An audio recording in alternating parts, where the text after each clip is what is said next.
C'est en fait la femme enceinte qui va décider si elle souhaite accoucher avec une sage-femme dans un centre de naissance ou dans un centre hospitalier. Donc, ce serait possible que la sage-femme produise des soins à une femme qui est en train d'accoucher dans un centre hospitalier. Cependant, si jamais il y a des complications qui surviennent pendant l'accouchement, le suivi devra être transféré à l'équipe médicale. Donc, médecins et infirmières prendront en charge la situation pour s'assurer de la santé de la femme et du bébé. Parmi les complications possibles, il pourrait y avoir entre autres un arrêt du travail, il pourrait avoir le besoin d'une épidurale, il pourrait aussi avoir d'hypertension gestationnelle ou de la préclampsie. Malgré le transfert, la sage-femme peut quand même rester présente et assurer un suivi relationnel avec la femme qui est en train d'accoucher. Une fois que la femme aura accouché et que les complications vont avoir été traitées par l'équipe médicale, c'est possible que le médecin transfère le suivi à la sage-femme qui pourra continuer à suivre la femme enceinte et le bébé jusqu'à 6 semaines post-accouchement.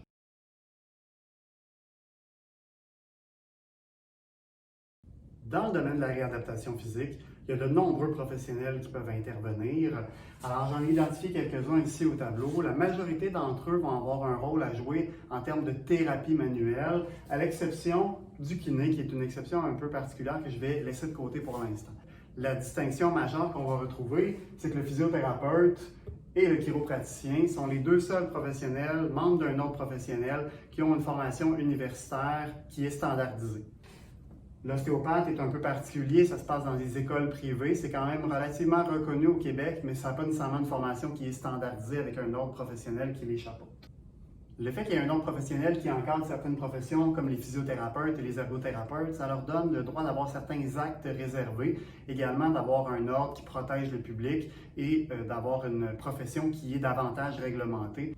Et également, ils vont avoir une assurance professionnelle en cas de lésion, de dommages qui seraient subis par le patient suite au traitement.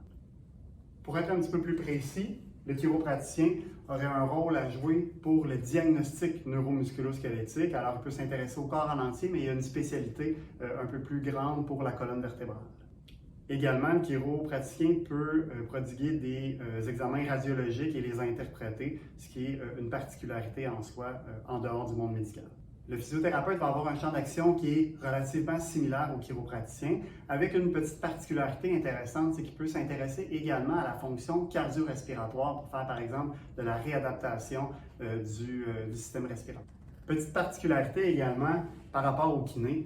Alors, au Québec, on utilise parfois le mot kin, parfois kiné, parfois kinésio pour parler du kinésiologue. En Europe ou en fait dans le reste du monde francophone où le terme kiné est habituellement utilisé pour désigner une profession qui ressemble énormément à la physiothérapie ou encore à l'ostéopathie. Et également, il ne faudrait pas confondre kinésiologue et kinésithérapeute, ce dernier étant une profession qui ressemble davantage à la massothérapie.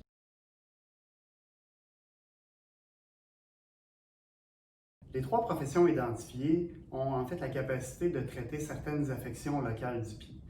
Le podiatre a une formation qui est beaucoup plus exhaustive par rapport au pied spécifiquement et va avoir des options de traitement qui sont davantage avancées. Alors, il va pouvoir entre autres utiliser la radiographie, certains traitements, que ce soit de la médication, va pouvoir poser certains diagnostics, va également pouvoir dans certains contextes faire des chirurgies.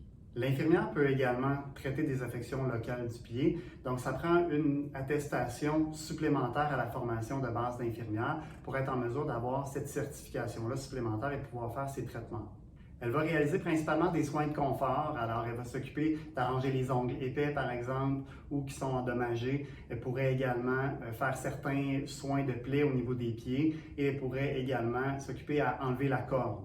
Important de mentionner, elle pourrait, dans certains contextes, agir de façon autonome avec ses compétences et ses qualifications d'infirmière, mais elle pourrait également avoir recours à un autre professionnel comme un médecin ou encore un podiatre pour aller poser des diagnostics qui vont l'aider dans ses interventions.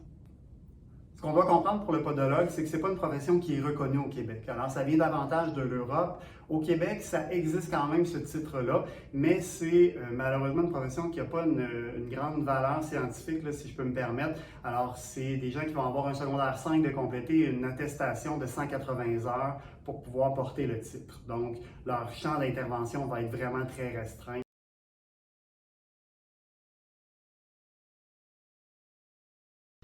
Bien évidemment, vous vous doutez que l'infirmière fait beaucoup plus que ça. Alors autrefois, elle était vraiment considérée comme l'assistante du médecin et elle devait faire ce que le médecin lui disait. Mais de plus en plus, surtout, entre autres, ça a été officialisé avec la loi 90, ça a donné beaucoup plus de pouvoir à l'infirmière dans ses actions. Elle est toujours responsable du suivi du patient au quotidien, de ses signes vitaux, etc. Mais elle a également un rôle à jouer dans son impression clinique, de par l'examen clinique qu'elle va pouvoir porter, qui vont lui permettre d'évaluer la situation et de proposer certaines pistes de traitement pour le patient. Elle va pouvoir également suggérer des examens diagnostiques qui vont permettre d'approfondir l'investigation auprès du patient. Elle va même avoir un rôle à jouer jusqu'à la prescription ou l'ajustement de certains médicaments, voire même également du choix des traitements qui vont pouvoir être mis en place selon son champ d'expertise.